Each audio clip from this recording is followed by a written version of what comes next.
Well, let's have a Christmas carol because it is the 25th of December 2022. We wish you a Merry Christmas. We wish you a Merry Christmas. We wish you a Merry Christmas and a Happy New Year. Happy holidays. I'm Regina, Manyara, and this is Sunday Express. Our sign language interpreter is Lancer Odingo. First things first, let us have a look at what made headlines on this Christmas Day.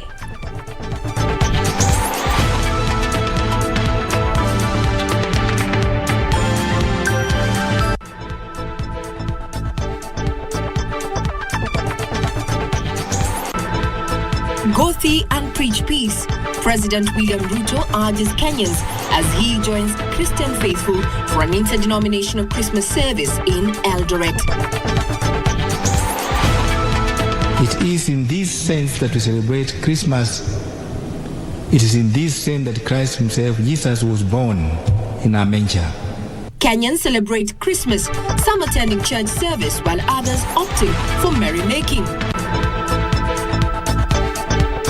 And Christmas bundles of joy. Mothers celebrate delivery of babies who share birthday with Christ.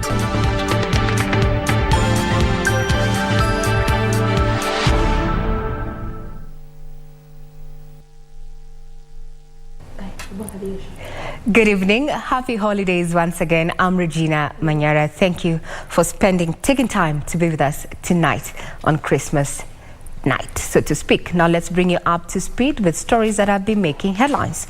Now, President William Ruto has expressed optimism that the country's economy will look up in the coming months as his administration actualizes its economic recovery agenda.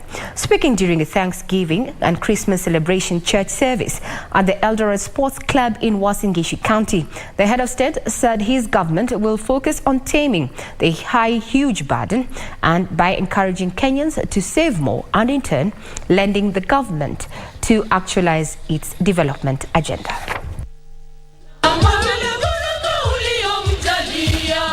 Messages of peace and unity in the country dominated the calls by religious and political leaders at the interdenominational Christmas service in Uasin Gishu County on Sunday as President William Ruto joined Christian faithful in a Christmas church service.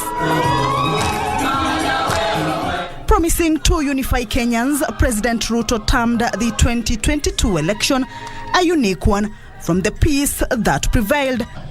We have set a new standard of the politics of our nation, that going forward, we are going to have politics that is devoid of ethnicity and politics that is devoid of conflict or violence. Your Excellency, you are the symbol of unity of this nation. Continue reaching out to all, those who supported you and those who even voted against you. Ruto at the same time silenced his critiques on the state of economy, saying there is need to change the country's current borrowing trends and policies if the country is to achieve economic independence. Wale wanajaribu kuniharakisha, mimi nataka niwaambie mosmos, polepole. Wacha tupange kwanza uchumi wa Kenya iwe on the right footing. We cannot continue kujenga uchumi wetu tukikopa pesa, na ile pesa tunakopa ni ile wengine wamefanya saving. Lazima tuanze kujenga savings yetu kama taifa, ndio tuweze kujenga msingi wa taifa letu katika pesa ambazo tunakusanya kutoka wa Kenya. Ruto reiterating his administration's agenda of bringing the cost of living down through increased production of agricultural produce to feed the country. Leaders present pledged to support the government in service delivery. Let us also work and pray for our neighbors in South Sudan. They have huge challenges. Close to 50,000 people are living in IDP camps, hungry. Many of them have no medicine, and that is why yesterday we flew some medicine and food to assist the people who are in IDP camps. Watu wa hapa nyumbani tunawaomba, wakati mtaona rais hatapata nafasi mingi kufika hapa, mjue kando na kazi na jukumu la taifa la Kenya, ako na jukumu ya kuleta amani katika Afrika Mashariki na pia katika hii kontinenti letu la Afrika. Kamchimenza for Sunday Express.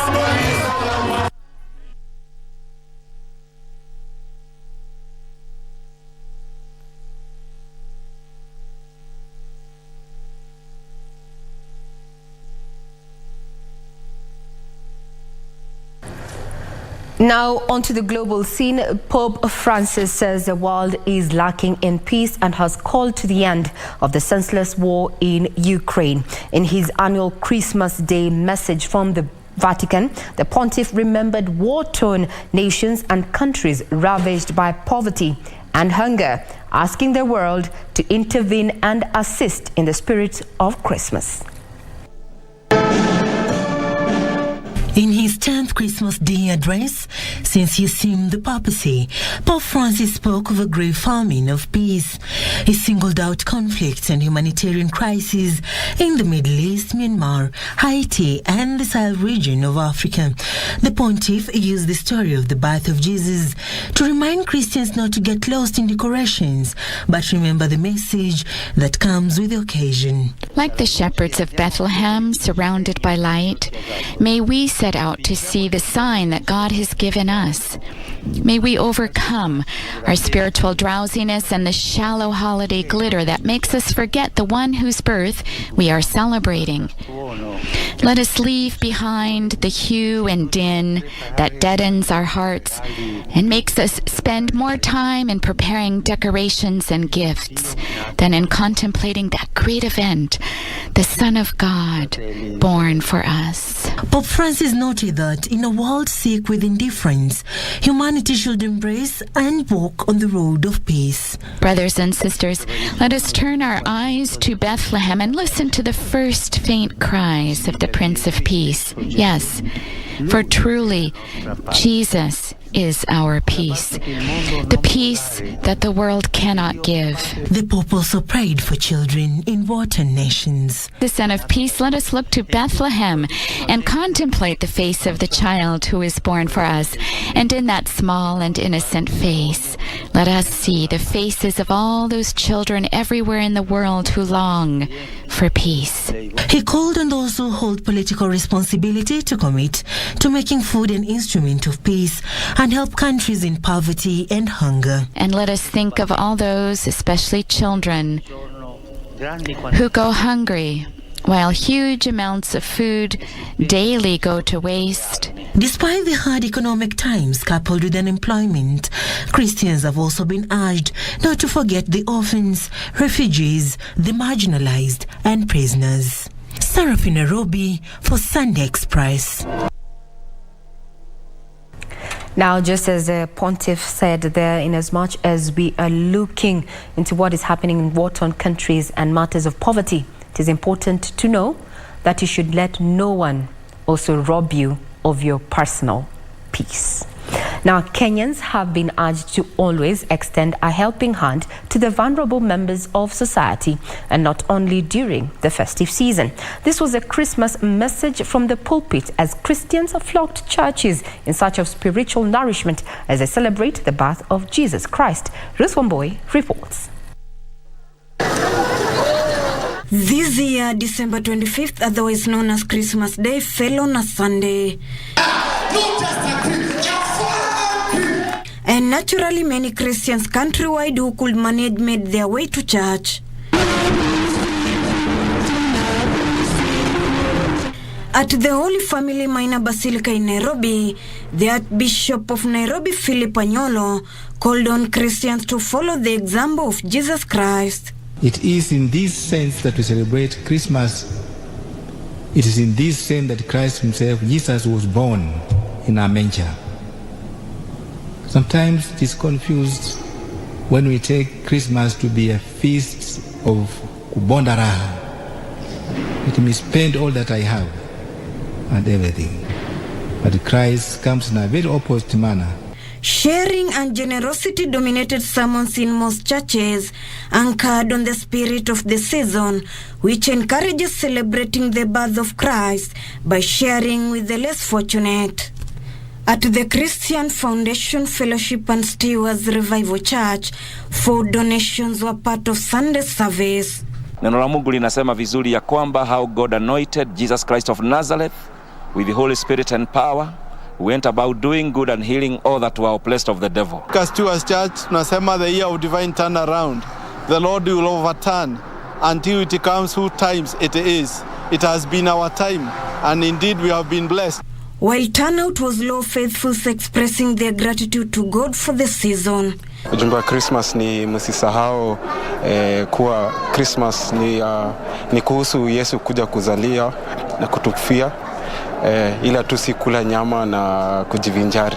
He rather be in the presence of God. Tunaweza tafuta mali, tutafute vitu zingine kwa dunia, but in the presence of God ndio mambo yote yanapatikana. I've not been able to go to a country because at work I'm still on duty, so I chose to remain here. The same message expressed by the General Secretary of Evangelical Churches in Eldoret, Bishop Gideon Mudenyo, during Sunday service at Blessed Church Fellowship. He was compassionate. And the reason why God gives to you and me is that we may share with others. Later, congregants shared Christmas lunch with the less fortunate. Christmas is a festive season for giving, a season where you should share the little that you have with those who are less privileged in the society. Ruth Huamboy reporting for Sunday Express from CFF Church in the county of Nairobi. Now, as the world celebrates Christmas, it is double delight for expectant women who welcome the bundles of joy. Our reporter Beatrice Getonyeng and Teach visited Pumwani Maternity Hospital in Nairobi County on Christmas morning and met some of the elated mothers whose newborn babies now share a birthday with Jesus Christ. Sunday morning at Pumwani Maternity Hospital in Nairobi.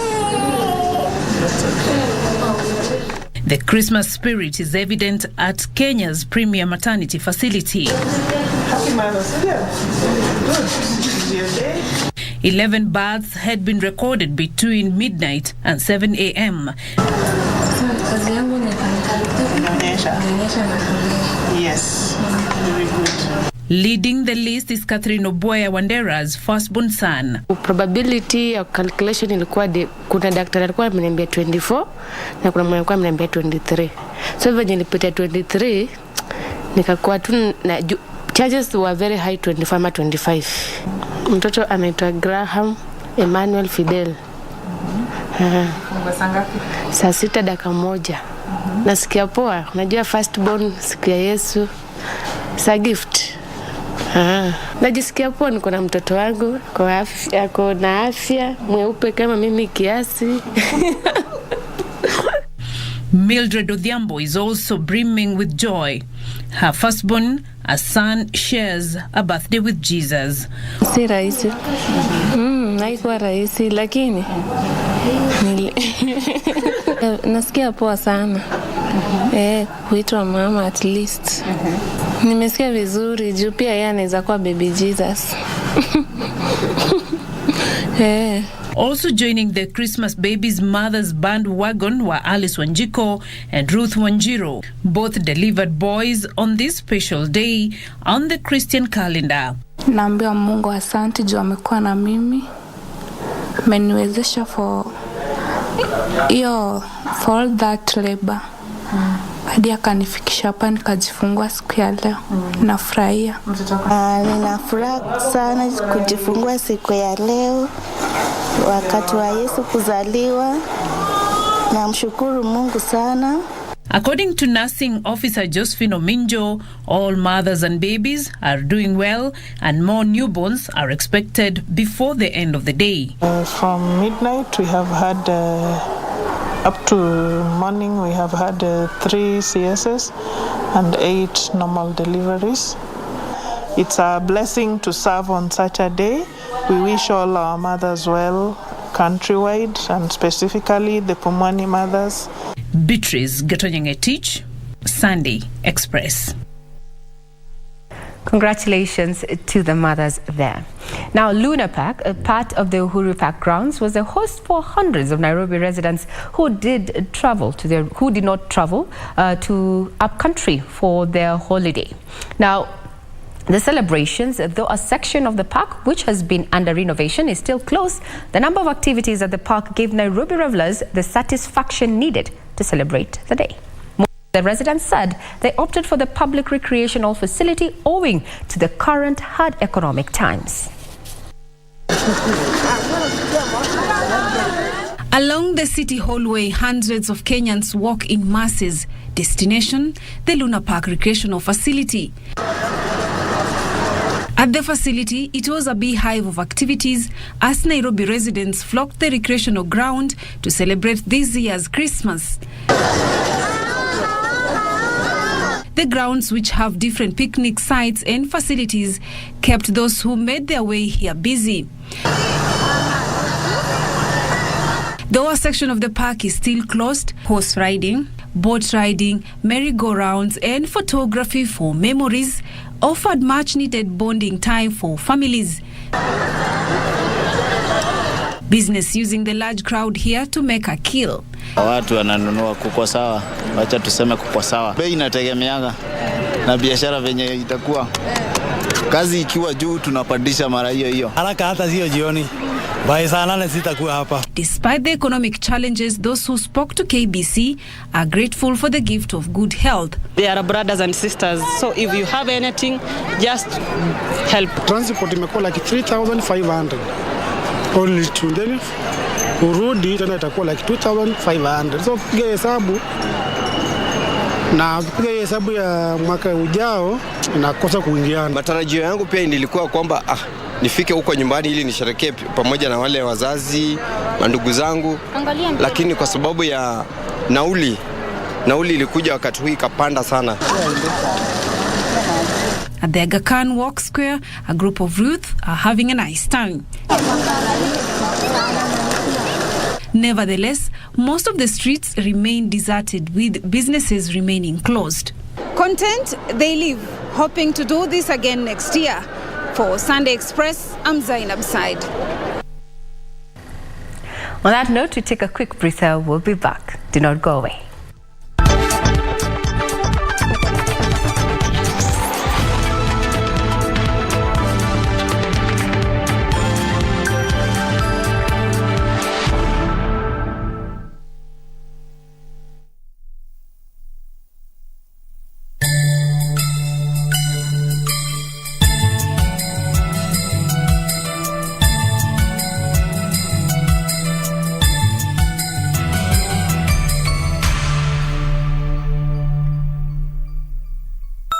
Dear Kenyans, the festive season is here.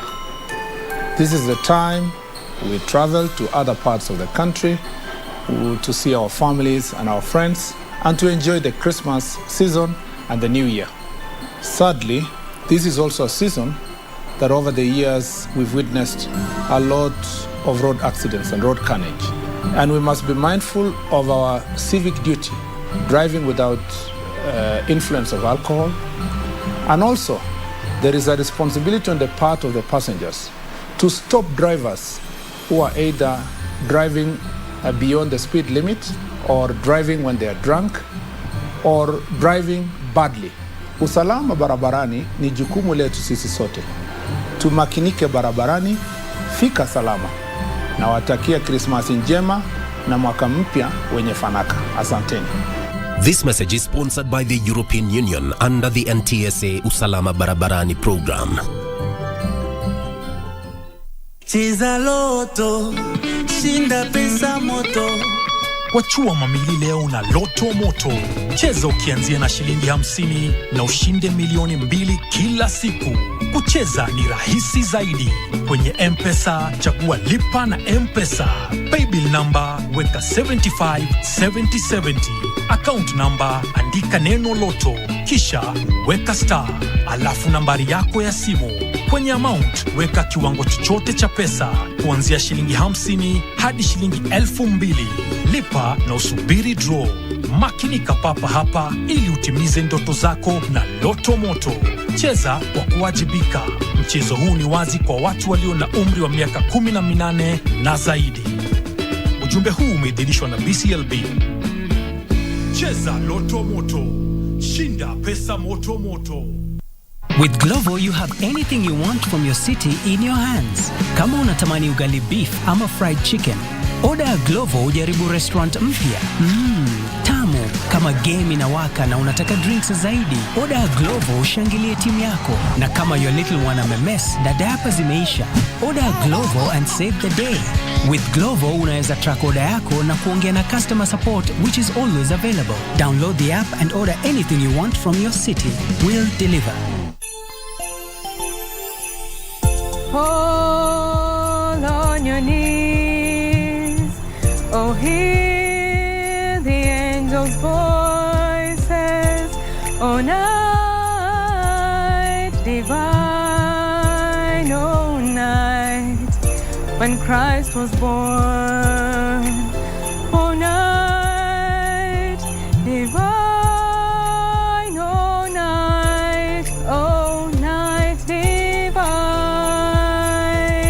Hello Kenyans, it's Christmas time. Merry Christmas and Happy New Year to you and your loved ones.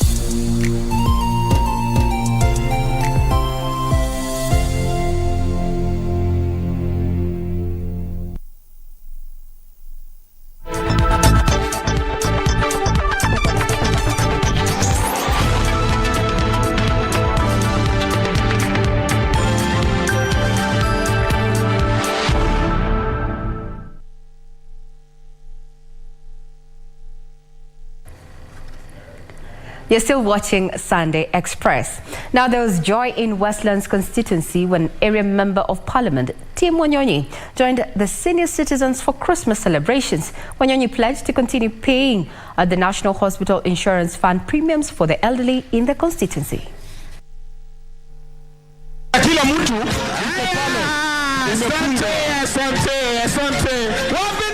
There was joy in Westlands constituency after area member of parliament Tim Wanyonyi joined the senior citizens for Christmas celebrations.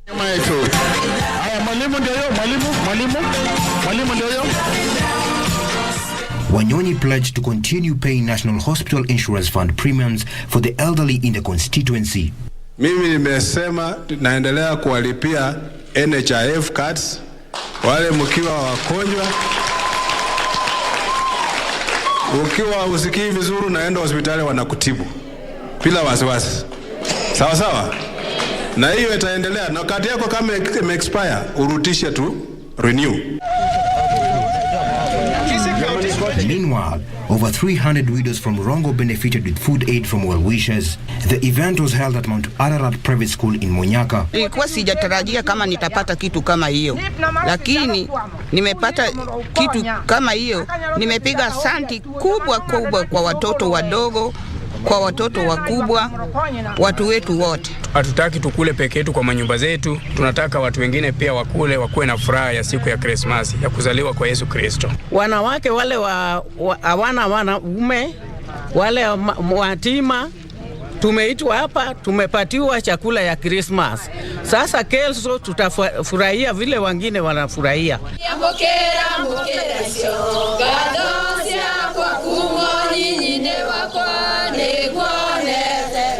Elsewhere, during a ceremony held at Gikoni town in Kabete sub-county to celebrate aged people, a well-wisher from the diaspora donated foodstuff and cash.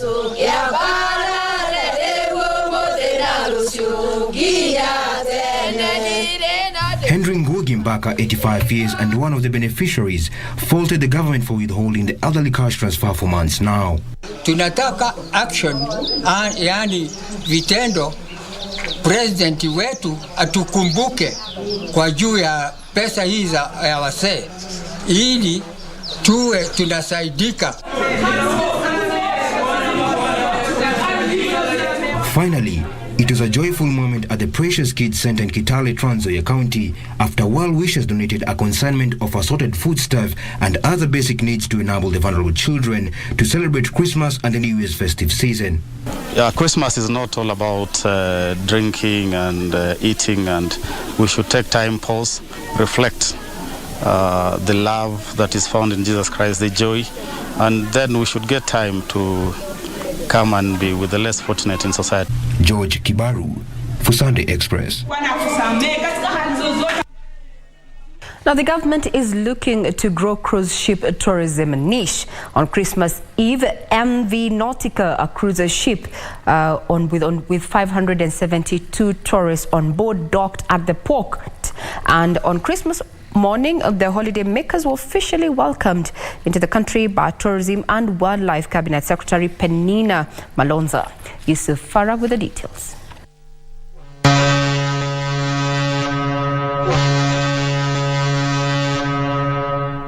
MV Nautica is the latest luxurious cruise ship to dock the ports of Mombasa.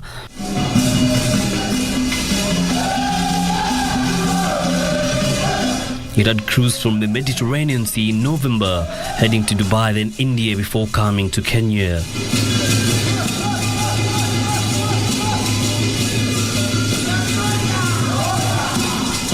On Christmas Day, the over 500 tourists on board were welcomed in true coastal style.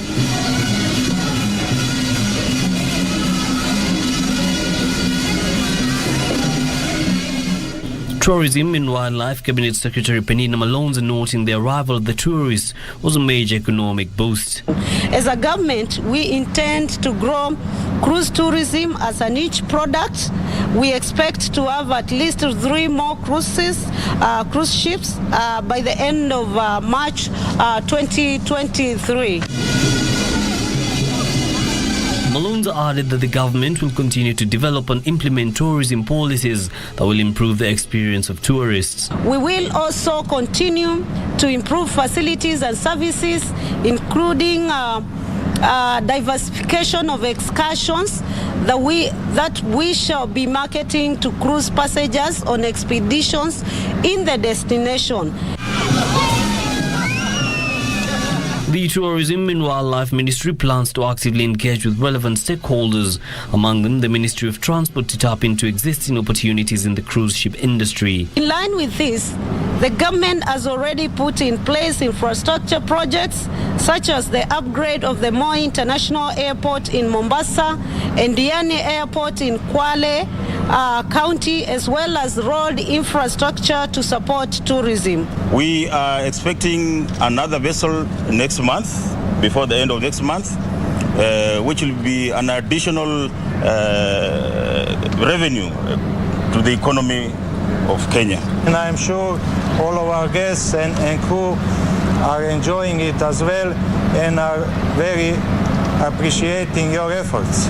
After a one-day excursion to the Southern National Park and a tour of other sites in Mombasa, the holiday makers will head back to sea.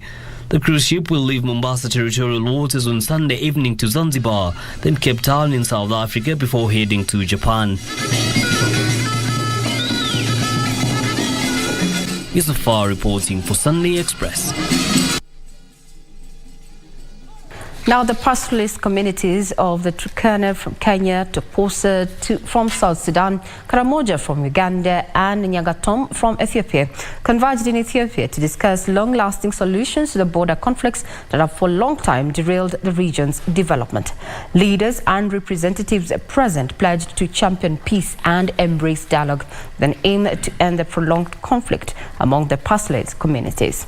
Turkana Governor Jeremiah Lomkurai, who led the Kenyan delegation, said there is need for the communities to embrace peace and even called on the relevant authorities from the communities present to be on the front line for the peace initiative.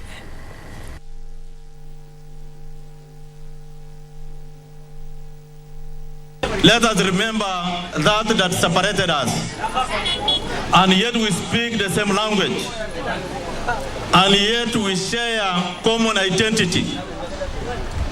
That will inform us there is need for us actually to stay together, share resources together, and to share common development together. Time for us to be together, to bring education to our people, to provide food security to our people, to bring peace to this region. With the peace caravan, it has bear dividends because in the 4 years there has been engagement of elders and warriors to be able to understand that we are one and the same people. I also bring you greetings from our government that believes in the East African integration, that believes in the unity of the African people, and it believes in the common destiny for the African people.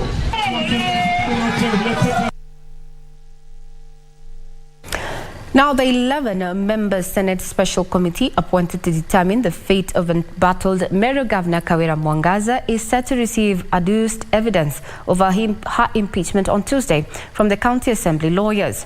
On the days set aside mainly for consideration of evidence that saw 67 out of 69 MCAs vote to send her packing, the committee plans to cross-examine key witnesses before the governor appears before it on Wednesday to defend herself. The committee, led by Kakamega Senator Boni Halwale, will then table its report upholding or seeking to quash the impeachment on Friday next week before the Senate plenary. In a rather rare occurrence where the bicameral parliament will usually at a time like this be engaged in the normal festivities owing to the proposition in its house calendar, things are rather different with lots of entry into the determination of the impeachment of ousted Meru Governor Kawira Mwangaza. With a 10-day timeline already set rolling, the committee begins receiving evidence on Tuesday from the County Assembly and their lawyers on events that necessitated the Kawira's removal.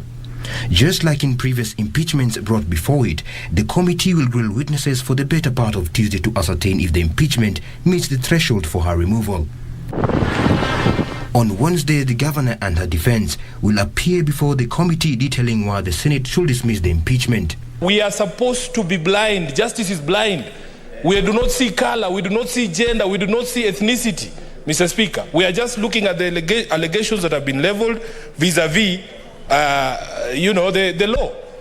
The matter is so important that we would be catwalking if we thought that today we are meeting to make a decision on gender. No. Mr. Speaker, you've read out the charges. Not the first, not the second. None of them is it about gender. It is about issues which we don't know about. The Kalwale-led committee will then retreat to write its report ahead of its tabling on 30th of this month. Even as we convince the House and speak about the issues that are being brought before this particular, allow the Senate the space to carry out its duty. In the sittings, the committee must be satisfied that at least one of the grounds for impeachment due to claims of abuse of power, gross misconduct and violation of the Constitution have been met. I'm raising a address the chair. If you don't respect integrity. In the Friday 30th special sitting of the Senate, voting will be done through delegation, which means that only elected members will vote. At least 24 out of the 47 senators will be required to approve or reject the impeachment resolution. In the event the Senate opposes the impeachment, the Deputy Governor will, according to Article 182 of the Constitution, assume office as the County Governor. Mwangaza has the leeway to appeal her case through the courts.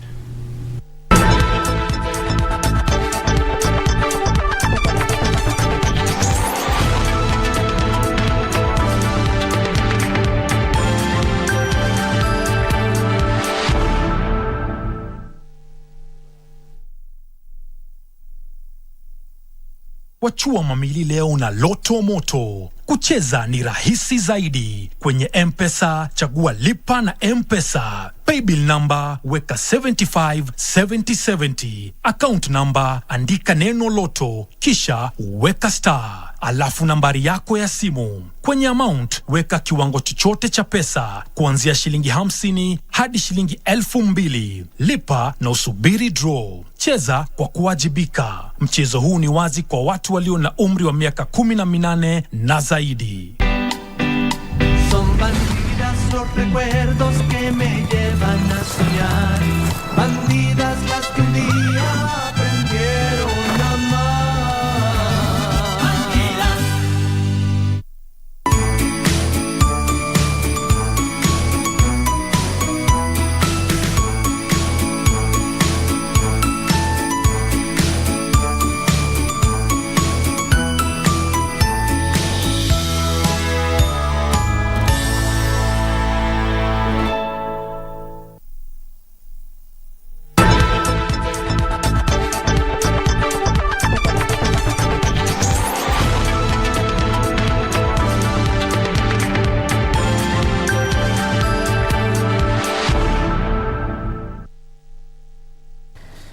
Rusinga Island in Suba North Constituency, Homa Bay County, is experiencing a proliferation of beach hotels thanks to its strategic location and proximity to the largest freshwater lake in Africa, Lake Victoria.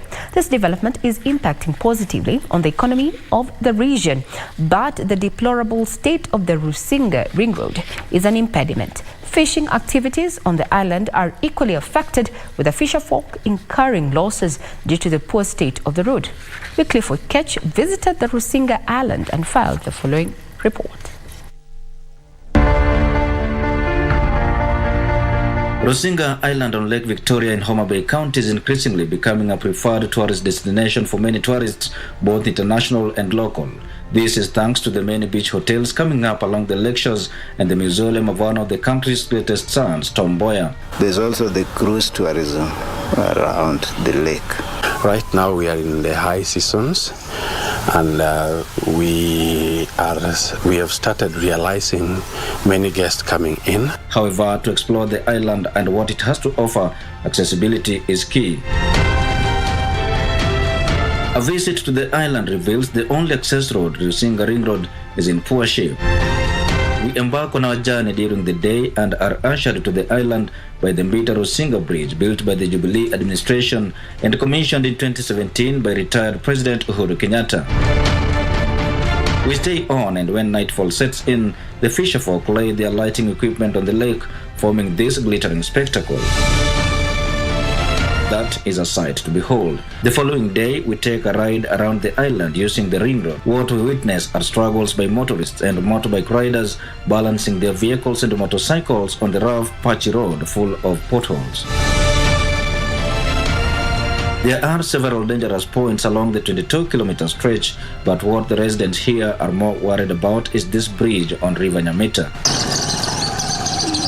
Loosely hanging culverts are a tragedy waiting to happen. This year, watu wa pikipiki 5 washaanguka humo ndani. Wengine walivunjika, wengine waliumia tu. Hata juzi, last Sunday, kuna mtu wa bodaboda alianguka hapo, alivunjika, bado yuko hospitali. Days after we left, it rained. The residents captured and shared with us these video clips, their fears growing even deeper. And with the predicted long rains, the motorists plying this route are growing even more fearful by the day. Their plea upon the concerned authorities is to have this matter addressed as soon as possible. Tunaomba kwanza kwa imani sana kama serikali inaweza kubali kusaidia sisi kutengeneza hii barabara. Hii barabara ndiyo peke yake na saidia watoto ambao wanaenda kwa shule. Kila mtu, kila gari anapita hapa barabarani. The poor status of the road, they say, has subjected them to significant economic losses. If they drive up to this place, they always complain that the road is terrible. There's a lot of accidents and injuries. You know, the fish we are producing here is perishable. So it needs to be reaching to the market very fast.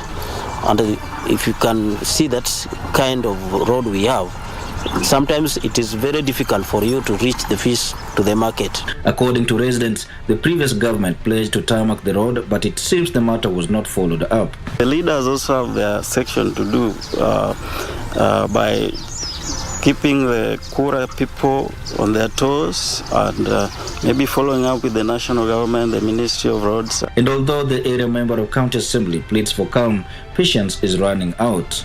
Road consumes a lot of money. And in Kenya, lobbying is important, and the influence that you have in that government. Though it is the right of the taxpayers to get the services that they need, but lobbying is equally important. So my MP, we promise to continue to lobby, and I believe, God willing, it will become a thing of the past. The general populace here believes that once this ring road, which is about 22-kilometer stretch, is tarmacked, it will open the area for more tourism activities. The fisherfolk will be able to get their catch to the market in good time and help them cut on the losses they are experiencing now. Motorists and riders alike believe that they will be able to live off their wares much longer than now. But this will only happen if both levels of government combine efforts and get this road done sooner rather than later. Reporting for Channel 1 from Homa Bay County, I am Wycliffe Okech.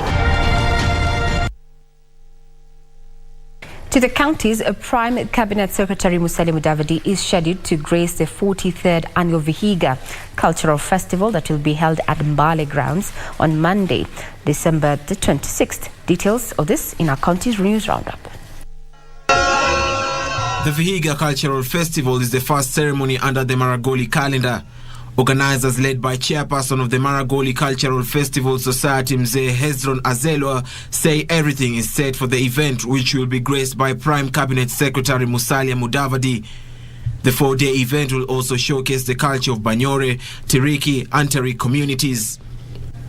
Elsewhere, over 2,000 less fortunate families in Nairobi County have received food donations from the Ananda Marga Mission, a charitable organization, as part of its corporate social responsibility. The chairman of the mission, Dinesh Kumar, reiterated the organization's commitment to continue supporting the less privileged in society. It is a Christmas day, and it is my opportunity and luck that I'm able to help those who doesn't have something to celebrate the Christmas. I felt that if they don't have anything, it will be very bad day for them. So we must continue, even though it is a holiday. Sometimes Christmas is about giving, and yeah, we all have more than anyone else does here, and yeah, sometimes you have to give back, and it feels good. I'd like to say that dada ametusaidia sana, especially kwa economy wakati saa hii imekuwa hivyo chini.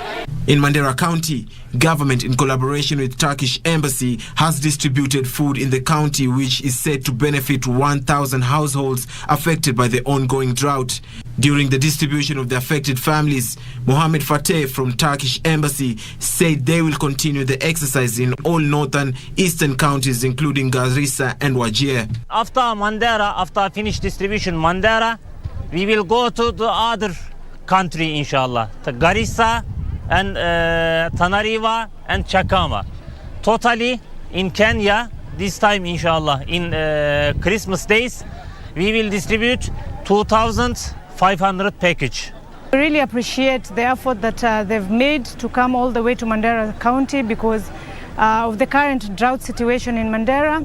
And at least from today's exercise, we have beneficiaries of 1,000 households. Kwa hivyo sasa wale ambao bado biga siku 7 chakula leo watajibiria na tuko furaha sana. Elsewhere, the Management Board of Samuru Gituto Farmers Cooperative Society in Murang'a County have decried the disappearance of their land court files that has orders for cancellation of all titles owned by individuals who bought 301 acres owned by the society without shareholders' consent. Hatujafanyia washirika wetu kile kilitufanya tuchaguliwe kwa sababu ambayo ni vile koti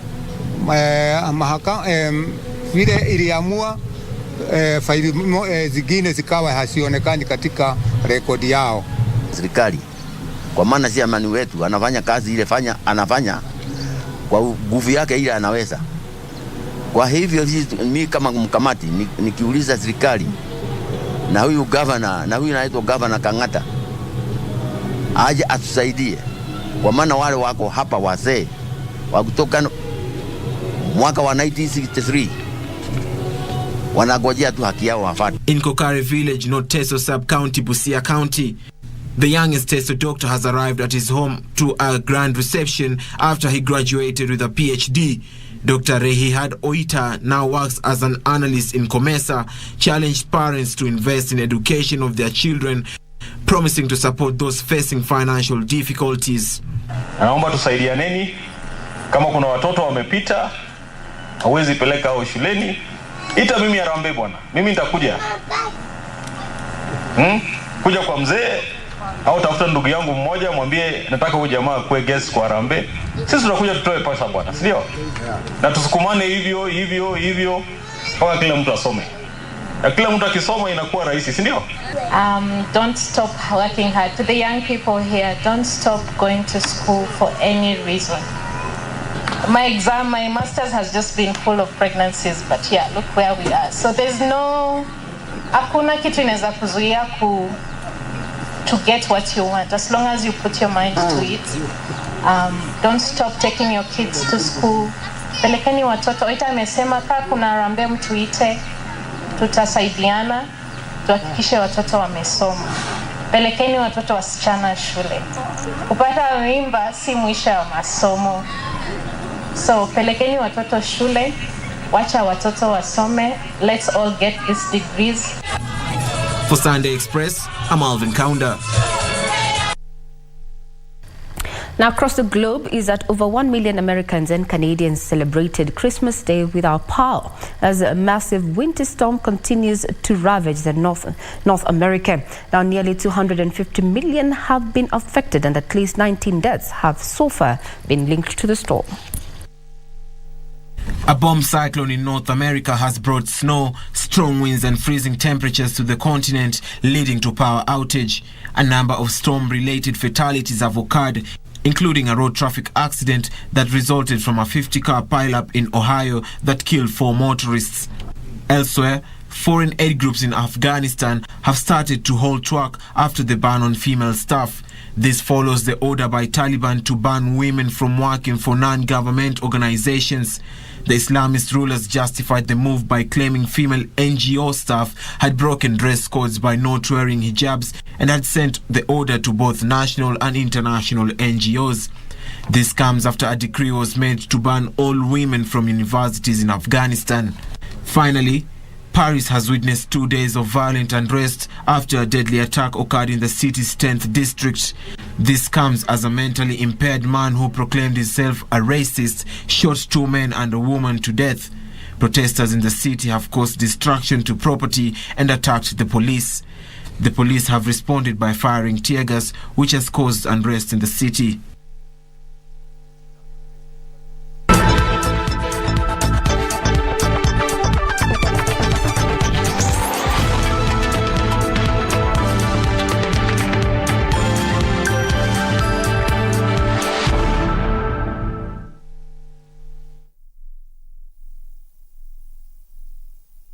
Welcome to 888bet Casino, a world of winning opportunities 24 hours a day. Choose from thousands of games across live casino, table and slots, including favorite titles Burning Classics, Wolf Gold, and the amazing Aviator. But hurry, 1 million is to be given away before 31st December. Join the thousands of winners playing 888bet Casino daily.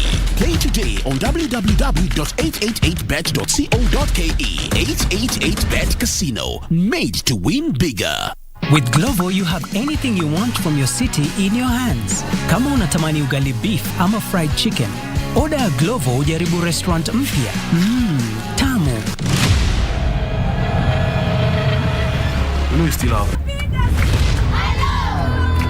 With Glovo, unaweza track order yako na kuongea na customer support, which is always available. Download the app and order anything you want from your city.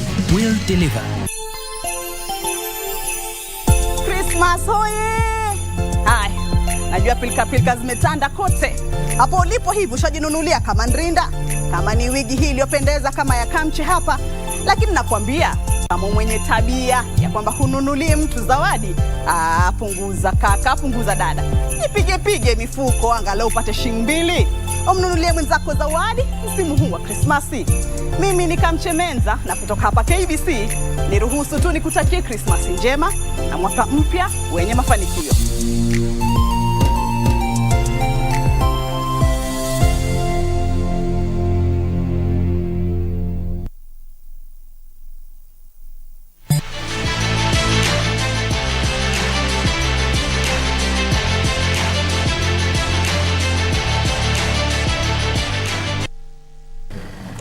Now we speak sports.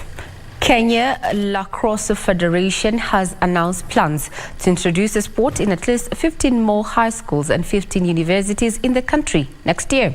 They target competing at the 2028 Olympic Games. In August this year, Kenya took the under-21 boys team for the World Lacrosse Championship at the University of Limerick in Ireland, where Uganda also participated. The federation has identified coaches from the United States who will be posted in every university and high school where the sport will be introduced for at least 3 weeks to train and mentor players. So we want to scale up the sport. We can see it is giving the boys an opportunity to travel, to interact with other students from other boys and girls.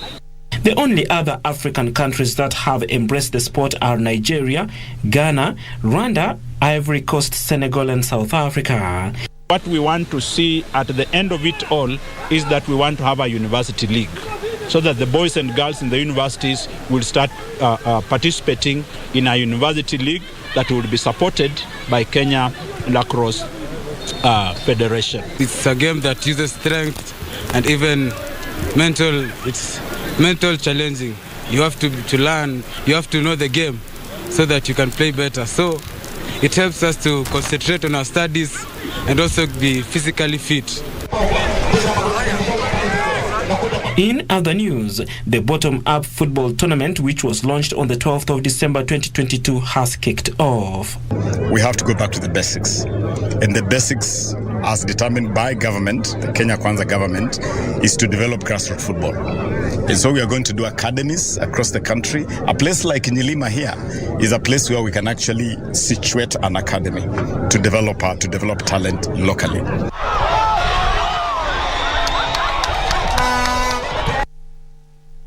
Now, Arsenal are hoping that Ole Skandar Zinchenko and Takehiro Tomiyasu will be fit to face West Ham tomorrow as the English Premier League resumes after the World Cup break. Meanwhile, World Cup winner Emi Martinez will be unavailable for Aston Villa when they host Liverpool. English Premier League leaders Arsenal will be aiming to continue from where they left before the World Cup when they welcome London rivals West Ham United at the Emirates Stadium. Leicester City will be aiming to hand Newcastle United their second defeat of the season when they host the Magpies at King Power Stadium. Everton forward Dominic Calvert-Lewin could be in contention to face Wolves after returning from a knee injury.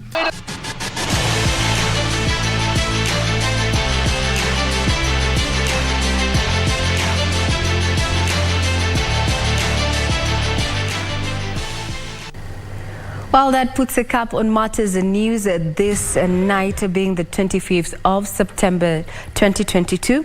It's Christmas, and as if you have been, out in the field, actually very few of us are actually working. So majority are either making merry, but we are here working, and we are happy that you chose to be with us tonight. I want to thank the team that is led by Hemstone as well as Amos for this most bulletin, as well as you, our audience, who have kept us company all the way from January to December, and it is 5 days to the next year.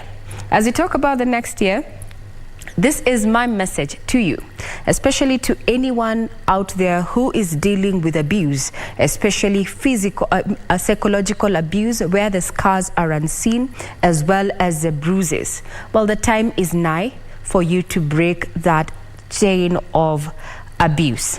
More so, let 2023 come with more happiness, joy, bliss, and success, and less of the pain. They may make demands of you, but you have a choice to maintain your peace. Happy holidays. I'm Regina Manyara, and I wish you a pleasant year ahead.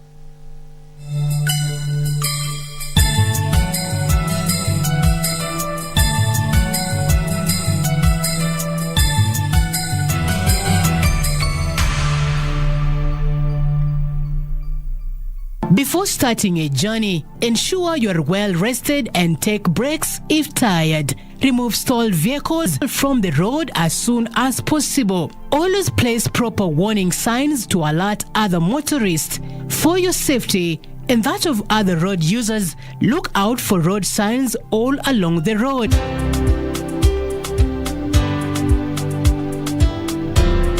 Usalama barabarani ni jukumu letu sote. This message is brought to you by NTSA and the European Union. Kupata kumpenda mtu kama sikiza tune kwenye simu yako, bonyeza *812*501#. Mapenzi si kumpenda mtu kwa kuwa amekamilika, kwani nawe pia una mapungufu yako. Kwa hivyo mapenzi ni kumpenda mtu na mapungufu yake. Kupata kumpenda mtu, bonyeza *812*501#. *812*501#. Welcome to 888bet Casino, a world of winning opportunities 24 hours a day. Choose from thousands of games across live casino, table and slots, including favorite titles Burning Classics, Wolf Gold, and the Amazing Aviator. But hurry, 1 million is to be given away before 31st December. Join the thousands of winners playing 888bet Casino daily. Play today on www.888bet.co.ke. 888bet Casino, made to win bigger. Son bandidas los recuerdos que me llevan a soñar. Bandidas las que un día aprendieron a amar. Bandidas. With Glovo, you have anything you want from your city in your hands. Kama unatamani ugali beef ama fried chicken, order Glovo ujaribu restaurant mpya. Tamu kama game inawaka na unataka drinks zaidi, order Glovo ushangilie timu yako. Na kama your little one amemes na diaper zimeisha, order Glovo and save the day. With Glovo unaweza track order yako na kuongea na customer support, which is always available. Download the app and order anything you want from your city. We'll deliver. Jina langu ni Nancy Okware na nikukukumbusha tu ya kwamba tunapoingia kwenye msimu huu wa Krismasi na vile vile mwaka mpya, nikukukumbusha tu ya kwamba sherehe si wewe pekee. Wakumbuke wengine ambao hawajiwezi katika jamii. Usitende lile ambalo utajuta baadaye. Kumbuka ya kwamba baada ya sherehe kuna maisha. Na kutakia Krismasi njema na mwaka mpya wenye fanaka.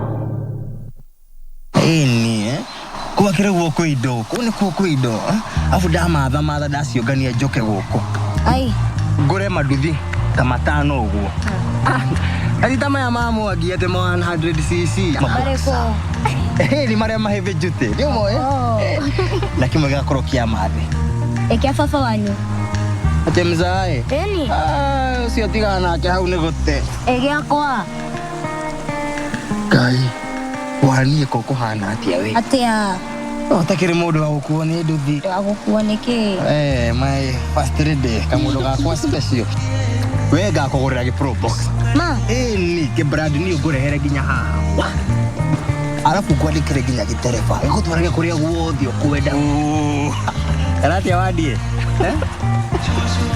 kwanza dina ga surprise kako keha atekeha yani hali hari ha Brideford na unagoja nyonia haya Brideford mawewa na gaga koko ide monyotu ai ndo kenyoto ke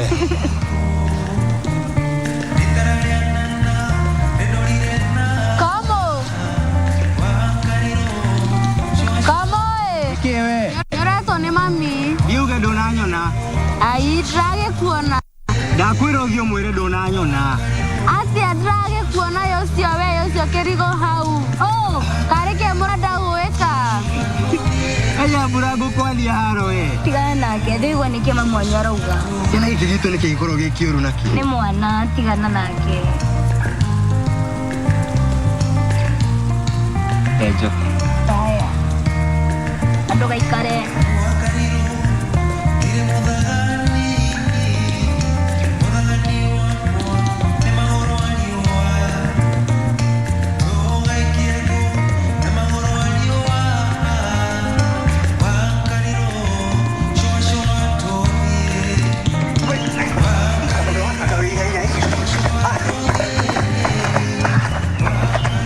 Komo, otigeire ng'ombe. Ng'ombe ikire haria rorie.